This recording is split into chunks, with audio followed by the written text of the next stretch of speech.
इस वीडियो में हम लोग देखेंगे शिक्षण योजना। इसमें 4 कॉलम रहेगा। पहला कॉलम है दिनांक, दूसरा है कक्षा, तीसरा है विषय और चौथा है समय। इसमें कक्षा 4 विषय संस्कृत पीयूषम, भाग 4 है। समय 35 से 40 मिनट। और इसमें दिनांक हम जिस डेट को ये टीचिंग प्लान पढ़ाएंगे उसमें लिख लेंगे डेट। इसके बाद दूसरी हेडिंग आती है लर्निंग आउटकम। इसमें बच्चे संस्कृत वंदना को स्पष्ट उच्चारण के साथ पढ़ लेते हैं और उसका अर्थ हिंदी में समझ लेते हैं। इसके बाद आता है प्रकरण वंदना। ये पाठ का नाम है वंदना। और इसके बाद तीसरी हेडिंग आती है सीखने सिखाने की सामग्री। इसमें हमने संस्कृत पाठ्य पुस्तक संस्कृत पीयूषम लिया है और दीक्षा है। इसके बाद चौथी हेडिंग है सीखने सिखाने की प्रक्रिया गतिविधियाँ। इसमें भी 4 कॉलम रहेंगे। पहला कॉलम है क्रम संख्या, दूसरा है चरण, तीसरा है समय और चौथा है आकलन के तरीके। इसमें सबसे पहली हेडिंग है शिक्षण की शुरुआत में। जो चरण की पहली हेडिंग है वो है शिक्षण की शुरुआत में। इसके लिए समय निर्धारित है 5 मिनट। सहभागिता व प्रतिक्रिया द्वारा हम बच्चों का आकलन करेंगे। इसके बाद शिक्षक बच्चों को नीचे दी गई प्रार्थना का सस्वर वाचन करवाएंगे। अब इसमें हमने एक प्रार्थना दे दिया है बच्चों को, उसी जो हमें वंदना पढ़नी है उसी से मिलती जुलती। तो हम सबसे पहले बच्चों को एक प्रार्थना करवाएंगे क्लास में। तुम ही हो माता पिता, तुम ही हो बंधु सखा, तुम ही हो साथी, तुम ही सहारे, कोई न अपना सिवा तुम्हारे। तुम ही हो नैया, तुम ही खिवैया, तुम ही हो बंधु सखा, तुम ही हो माता पिता, तुम ही हो बंधु सखा, तुम ही हो। जो कल खिलेंगे वो फूल हम हैं, तुम्हारे चरणों की धूल हम हैं।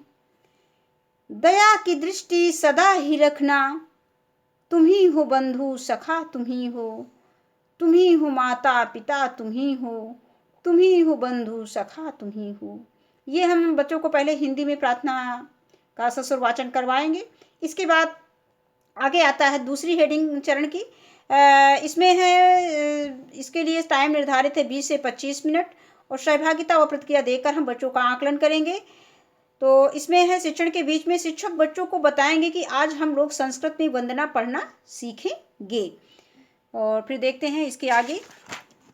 शिक्षक बच्चों को अपनी पाठ्य पुस्तक संस्कृत पीयूषम में पृष्ठ संख्या 9 वंदना नामक पाठ खोलने को कहेंगे। शिक्षक बच्चों को पाठ में बने चित्रों का अवलोकन करवाते हुए पाठ विषय वस्तु के बारे में बात करेंगे बच्चों से। इसके बाद शिक्षक पाठ का स्पष्ट उच्चारण के साथ सस्वर वाचन करेंगे।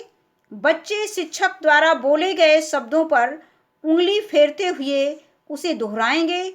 इसके बाद शिक्षक पाठ का हिंदी अनुवाद बताएंगे। इसके बाद आता है प्रार्थना वंदना। ये हमने इसमें संस्कृत की हिंदी और संस्कृत दोनों में दे दिया है, और जिससे कि हमको कक्षा में क्लास में जो है पढ़ाने में बहुत आसानी रहेगी। त्वमेव माता च पिता त्वमेव, तुम ही माता हो और तुम ही पिता हो। त्वमेव बंधु सखा त्वमेव, तुम ही बंधु हो और तुम ही मित्र हो। त्वमेव विद्या द्रविणम त्वमेव, तुम ही विद्या हो और तुम ही धन हो। त्वमेव सर्वमम देव देव, तुम ही मेरे सब देवों के देव हो।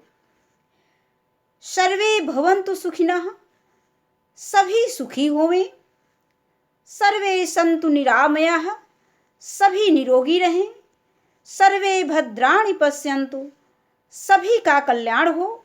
मा कश्चित् दुख भाग भवेत्, कभी भी दुख का भागी ना होना पड़े।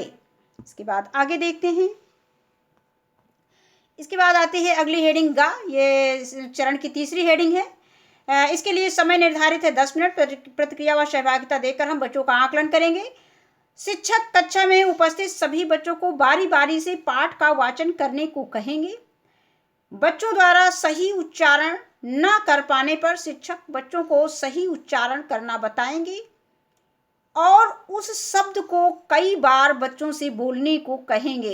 यानी जो शब्द बच्चे सही उच्चारण नहीं कर पा रहे हैं उनके उच्चारण का हम क्लास में बच्चों को अभ्यास कराएंगे और उनको स्पष्ट जो है बोलने का आदत डलवाएंगे। इसके बाद अगली हेडिंग है इसमें समूह कार्य। शिक्षक दो दो बच्चों का समूह बनाकर उन्हें यू शेप में बैठाकर पाठ के विषय में समूह में एक दूसरे से बात करने को कहेंगे।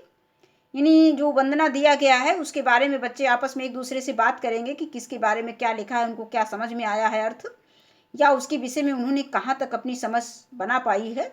और इस बीच शिक्षक कक्षा में घूम घूम कर समूह में आई कठिनाइयों को दूर करेंगे। इसके बाद आती है गतिविधि। शिक्षक सभी बच्चों को गोले में खड़ा करके उन्हें वंदना का स्पष्ट उच्चारण के साथ अभ्यास करवाएंगे।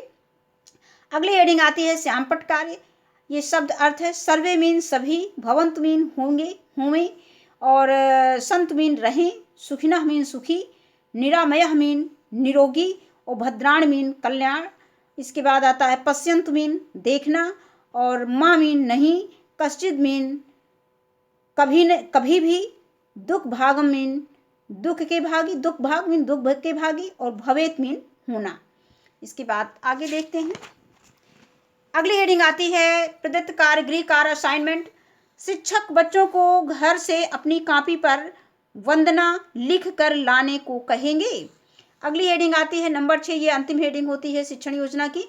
शिक्षक की आगामी कार्य योजना। कक्षा शिक्षण के दौरान बच्चों के आकलन व फीडबैक में आई कठिनाइयों को ध्यान में रखते हुए शिक्षक आगामी कार्य योजना का निर्माण करेंगे।